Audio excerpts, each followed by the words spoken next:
Hey guys, it's Brian and Kenya. What's up, y'all? How you doing? I'm so excited to have him in this It's been video. a while, right? He is awesome at trading, but he does his thing, and I'm just like, okay, do your thing. But I'm like, you're going to be in this video today Right. because you have too much knowledge. But anyway, in this video, we want to talk to you guys about failed breakouts. We have another video previously on explaining breakouts, so I'm not going to go into what a breakout is, all of that. If you're watching this video, you should be familiar with breakouts, especially if you're on our IML team or in our public Telegram. So we're going to explain exactly what a failed breakout is because it's important for you to be able to identify that and also know how to trade it. I love Brian's approach to it, so he'll speak on it a little bit as well too. And yeah, if you guys have any questions, drop them on the comment section of this video. The link to our public Telegram is in the description box, so look there. Also information on how to join our IML team. Pretty much everything you need to get in contact with us, all right? So we're actually going to show you just a sample chart that you're looking at right here from our trading view.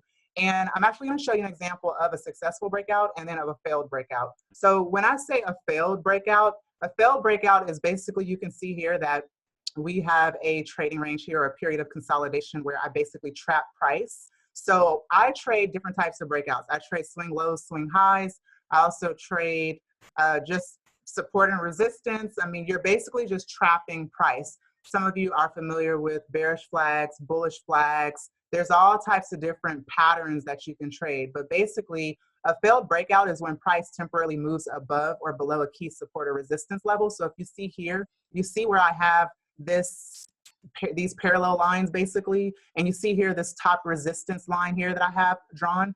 We're looking for price to possibly break to the upside because we had a lot of pressure here consolidating.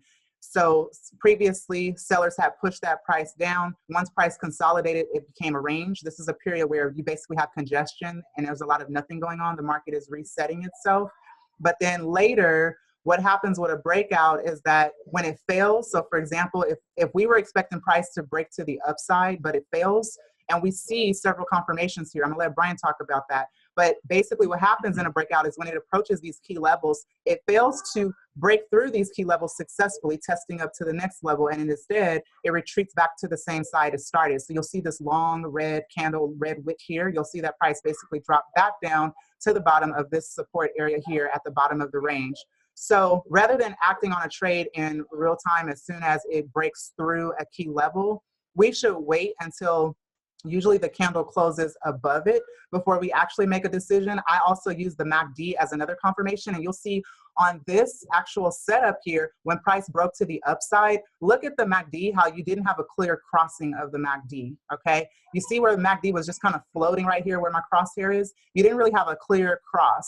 And you also had a series of wicks, which is a strong area, or it's a strong idea of price rejection. So those are things you want to pay attention to. So I'm gonna let Brian talk a little bit about his approach and just kind of how he sees it, because I think that it would help you to understand how someone else also views it, especially coming from a male. And that's probably not important, but he just another set of eyes and how he sees it. So you want to talk just a little bit about how you see it and what you would have done? Yeah, absolutely. So just like Kenya mentioned, the two parallel lines represents the support and resistance. Now, how I initially look at it, if you take a look here at the first sell area right here, that's when it kind of tested support. And then it started kind of ranging in between the parallel lines. And you can kind of see it going up, which in my mind is just, okay, maybe it's going to go ahead and reverse. And then it hits the resistance. And as you can take a look, it starts to go back down to support. But if you look at the candles, the wick is getting pretty long. So to me, that lets me know that the sellers are rushing in. However, they don't have enough power within that 60-minute time frame. So then it starts to go back up, hit resistance, and then this last support, this last wick, as it goes all the way down, they're really trying to drop it fast. So every single wick tells a story. It tells the time, and it tells the buying or selling power. So in this wick here, it shows that the sellers are in demand. However, because it's a long wick, it tells me that buyers are stronger. So that is usually my last indicator. There are three red lines here, red sell lines, which is here 1, and then we have 2, and then 3, these candles here. So those to me are usually indicators. Once I have at least 3, and especially that last candle shows a long wick, lets me know that, okay, this is going to be a good time to enter. And the whole point of this in trading breakouts or failed breakouts is because we want to identify a good entry. So entries are really, really important when we're developing a business plan. So we always want to look at the support, and we want to look at the wicks to see how long it is. And I personally would have entered right here, right where this long wick is. I would put a stop limit here, right below it, and I would put a buy here, and then you can kind of trade it all the way up. You can continue to trade. You can move your stop loss, your take profit. You can even put in a second trade as well. And as you see, it went all the way up here, and it's just pretty much repeating what the past did around here as well.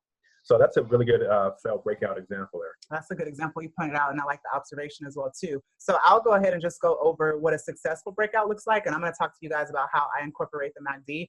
Brian is not really an indicator trader. He doesn't really like indicators. He learned price action trading, didn't really start off with FOREX either. So our perspective is a little bit different, but similar. So here, I'm just going to point out really quickly, you had a period of consolidation right here. You also have a bearish flag that formed. So when we look at patterns in the market, when we have a period of congestion where price is building up and it's basically the market resetting itself, it's going to form a range. It's going to form a pattern. That's where we get the idea of bullish flags, bearish flags, double tops, all those different patterns you hear about. Those patterns form when the market is pretty much just kind of taking a breather, taking a rest. So what we want to do is we want to plan for that for when price breaks out again, when volatility picks up again. And usually that's at the start of like a new session, like London or New York session. So here, for example, if I would have identified this move here, I would have basically had my flag pretty much, I'm just basically trapping price, okay? So I have a level of support here, which becomes resistance because price finally broke through. So as you can see, when price broke through, I also want to show you exactly this. You'll see that the MACD had a very clear crossing. So I don't know if you can see that on here. You'll see where I have MACD and I have this little arrow here pointing to the area where it crossed. So the red line crossed over the blue line. The red line is my sell signal. The blue line is my buy signal. That's how I use the MACD. You can watch the MACD video. I actually break down how it works. But you'll see that with the MACD, you had a clear crossing and it crossed right below the histogram. So normally what I do, if I see this on the 60-minute time frame, I've already set an alert for myself. So if price was right around here at 28.63, I know that if a candle closes right outside of that, that's my alert to possibly enter into this trade. And I already have my levels marked where I was going to take profit.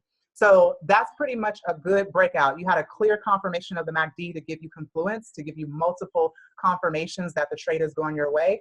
And then it broke to the downside and it went right through my level that I had marked. So that's how I use the MACD. As I said here, where you had a failed breakout, you had a series of wicks, which gave you strong price rejection. Even if you would have entered this trade, me personally, when I trade breakouts, my stop loss is around 6 to 8 pips maybe. It's right above or below a previous swing high or swing low inside of a trading range. So in this case, I would have had a very, very minimal loss. And that's what I love about trading breakouts is that they're easy to identify and your risk is very minimal. So you don't want to have a very wide stop loss, 30, 40, 50 pips.